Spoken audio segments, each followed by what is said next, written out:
بسم الله الرحمن الرحيم. الحمد لله رب العالمين، وبه نستعين،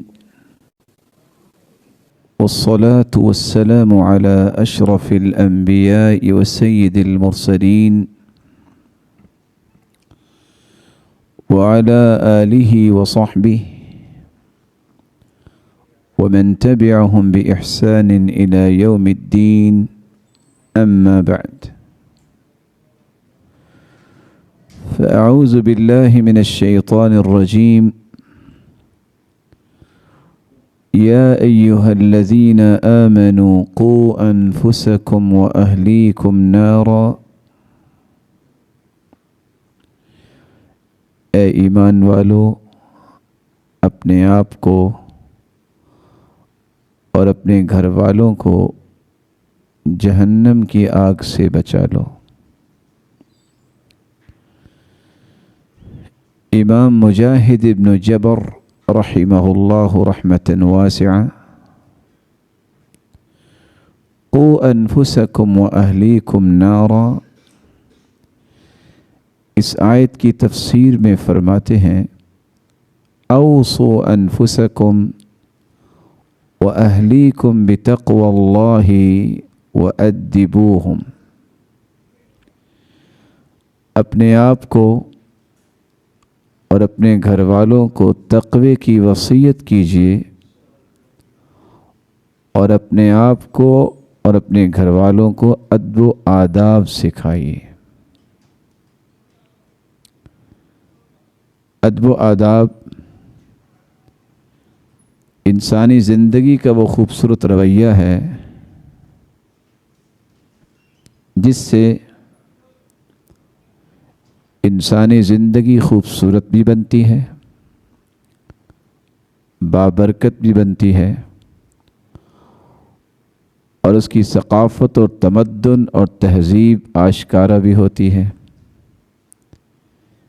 اس لیے سلف صالحین سب سے زیادہ اس بات پہ کوشش کیا کرتے کہ اپنی زندگی کو ادب و آداب سے مزین کریں،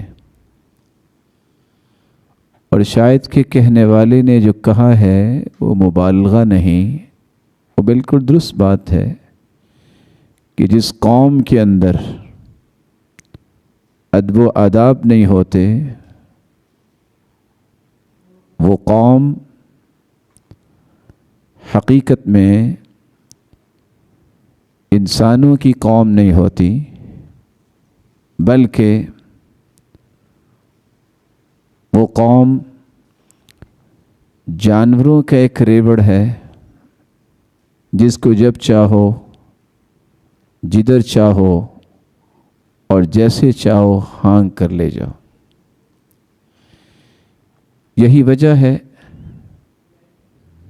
کہ 10 ڈگریاں حاصل کرنے کے باوجود میں اور آپ ادب و آداب میں تشنہ نظر آتے ہیں۔ بیٹھنے اٹھنے کے آداب، گفتگو کے آداب، بلکہ مجرد کھانے پینے کے آداب سے بھی بسا اوقات اس قدر دور اور کورے نظر آتے ہیں کہ کوئی بھی صاحب تمدن، تہذیب اور ثقافت کا مالک اگر دیکھے تو وہ دیکھ کے شرمائے کہ یہ ہیں لوگ دانش اور علم و معرفت کو حاصل کرنے والے۔ اور یہی وہ امتیاز تھا صحابہ کرام رضی اللہ عنہم و ارضاہم کا کہ ان کی زندگی میں جس طرح للہیت پروان چڑھی،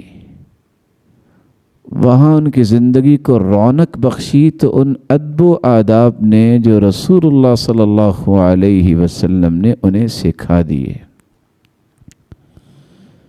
صرف سکھائے نہیں، دکھائے بھی، سکھائے بھی، اور پھر ان کو اس کی پریکٹس بھی کروائی۔ یہی وجہ ہے کہ دشمن بھی دیکھتا تو وہ پہچان لیا کرتا کہ یہ شخص کوئی معمولی شخص نہیں ہے۔ معاشرے کے اندر جتنا وائلنس ہے، جتنی افراتفری ہے، اور معاشرے کے اندر جتنی بے روی ہے،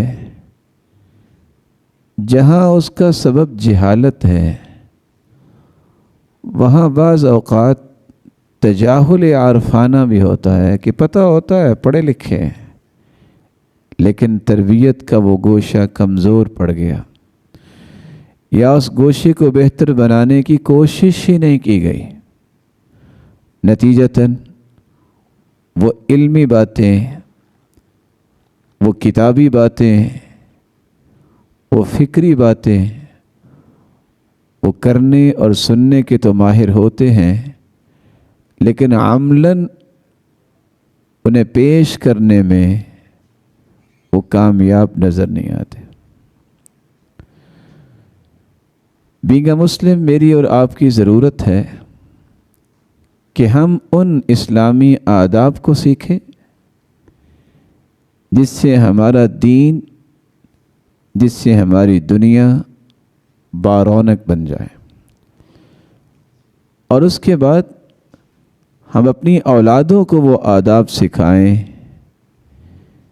جن آداب کو سیکھنے کے بعد ان کی زندگیاں جہاں روشن ہوں، وہاں وہ دیکھنے والوں اور ملنے والوں کے لیے مشعل راہ بھی بنے۔ تو آج کی ہماری اس پہلی مجلس میں، جو آداب زندگی کے کورس کی پہلی مجلس ہے، اس میں ہم چند نقاط پر گفتگو کریں گے۔ ہماری گفتگو کا محور وہ بنیادی 10 باتیں ہوں گی جن سے کم از کم ہم یہ بات سمجھ پائیں گے کہ ادب و آداب کیا ہے، اسلام نے اس کی عظمت کیا بیان کی ہے، اور اس کے ساتھ ساتھ اسلام کی عظمت کے بعد ایک معاشرے کے ہر فرد کو کس طرح یونیک بنایا جا سکتا ہے، سنجیدہ قوم کیسے تیار ہوتی ہے، سمجھدار معاشرہ کیسے ترتیب پاتا ہے، اور علم اور ادب کو ملا کر کس طرح رفعت اور بلندی کی ان خواہشات کی تکمیل کی جا سکتی ہے جو صحابہ کرام، تابعین اعظام، تبع تابعین اور صلحاء کو اللہ ذوالجلال نے عطا کی، کہ لوگ ان کو دیکھنے کو ترستے، ان کے پاس بیٹھنے سے مچلتے کہ کب موقع ملے، ملاقات کی تمنا کیا کرتے۔